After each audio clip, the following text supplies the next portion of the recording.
Good morning, Little Masters, and welcome back to today's Tolkien Times. I'm the Man of the West, also from the Prancing Pony podcast. Let's keep week 49 going with today's Tolkien Tuesday. For one more week, we're still in the revised and expanded letters, this time continuing to focus on the new letters or existing letters with new content around, or in this case, after the time that The Lord of the Rings was published. Now, last time we spent most of our time talking about the Zimmerman adaptation presented to Tolkien by Forrest J. Ackerman. Tolkien minced no words about his concern, but at least acknowledged that adaptation to a different medium would require some changes. Today, we're going to take a little trip to the Netherlands. Now, with all the translations sprouting up across Europe, Tolkien had been receiving invitations to travel and be honored and celebrated in all sorts of parties. But he passed on all except for one of those invitations. And this letter, number 205A, dated March 18, 1958, is written to a bookseller in Rotterdam, where he'll be traveling shortly. He writes, "I should like to thank you for the care and enthusiasm with which you have arranged this festival. I'm looking forward to it in spite of certain qualms." And here's the thing, Tolkien denies being a hero, and as he often does, claims to be a hobbit. He expresses a bit of dismay with a phrase that they'd used in their invitation, which I'm not even going to try to attempt in Dutch, but is translated in a footnote as the author would be the center of attention. Not something Tolkien was a fan of, no wonder he was dismayed. Now, he does ask about the length of time that he should plan on speaking, and he says that he plans on delivering his talk after the manner of Bilbo on his 111th birthday, with suitable modifications, with perhaps some inclusion of verses and elvish fragments. He even inquires as to the dress code, wondering if he should resurrect the antique long-tailed coat, or if they would be content with a smoking jacket or a dinner jacket. And now we head over to Carpenter's biography for more information on this event. Carpenter writes, "He was assured of a warm welcome, for he had been friends for several years with Professor Piet Harting of Amsterdam University, who met him on his arrival and entertained him regally. The main event was a Hobbit Dinner, organized by a Rotterdam bookseller, at which Tolkien made a lively speech in English, interspersed with Dutch and Elvish. It was in part a parody of Bilbo's party speech at the beginning of The Lord of the Rings, and it concluded with Tolkien recalling that it is now exactly 20 years since I began in earnest to complete the history of our revered Hobbit-Ancestors of the Third Age. I look east, west, north, south, and I do not see Sauron, but I see that Saruman has many descendants. We hobbits have against them no magic weapons, yet, my gentle hobbits, I give you this toast. To the hobbits, may they outlast the Sarumans and see spring again in the trees." I love that toast.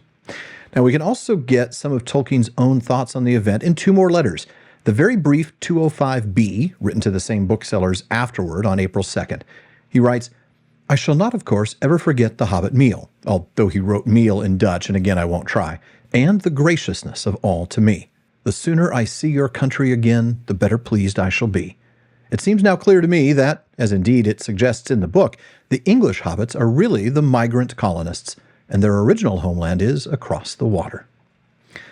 Now, letter 206 to Rainer Unwin is not new, nor has anything changed, but as it includes Tolkien's thoughts on the Dutch event, I really thought it would be worth bringing in, making an exception for. First, though he arrived in cold mist and drizzle, when he eventually got to Rotterdam, the weather was sunny and stayed that way through his visit. He says that he found the bookseller's representative charming and intelligent, although that representative was still a little flustered by an entry on the menu. You see, they'd named the mushroom soup maggot-soup after Farmer Maggot, resulting in what Tolkien describes as hilarity. He also met with the publisher of the Dutch translation and was given a tour of what he described as the depressing world of ruined and half-rebuilt Rotterdam. He speculates that it's the stark difference between the dehumanized reconstruction and the natural and ancestral tastes of the Dutch that has made them almost intoxicated with hobbits. And in a part of the letter that you've probably heard us discuss on the PPP, Tolkien writes a bit about pipeweed. He says, "In this home of smoking, pipeweed seems specially to have caught on. There were clay pipes on the table and large jars of tobacco, provided, I believe, by the firm of Van Rossum. The walls were decorated with Van Rossum posters overprinted Pipeweed for Hobbits in three qualities: Long Bottom Leaf, Old Toby, and Southern Star. V. Rossum has since sent me pipes and tobacco. I carried off one of the posters. You might like to see it."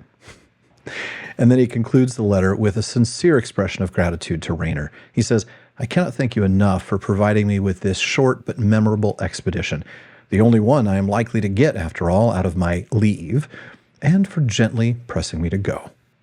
Yeah, we all need that one friend to tell us to get up and get out of the house. I'm glad he went on the trip, and I'm really glad that he enjoyed it. And frankly, I had to get there myself one of these days. Maybe for the Dutch Grand Prix and a Max Verstappen win. For now, folks, though, that wraps it up for this week's and this series, Tolkien Tuesday. Be sure to join me again next series for whatever it is we decide to cover for Tolkien Tuesdays in Series 7. In the meantime, please visit patreon.com/TolkienTimes to learn how you can join the Content Council and be a part of deciding what I talk about next series. You can also support the show, get an ad-free feed, and a bonus episode every week. Join me again tomorrow on today's Tolkien Times for Word Nerd Wednesday. And if you're watching this on YouTube, please like and subscribe, or follow and subscribe on your podcast apps. And follow @Tolkien Times on social media. Finally, as Faramir says, go with the goodwill of all good men.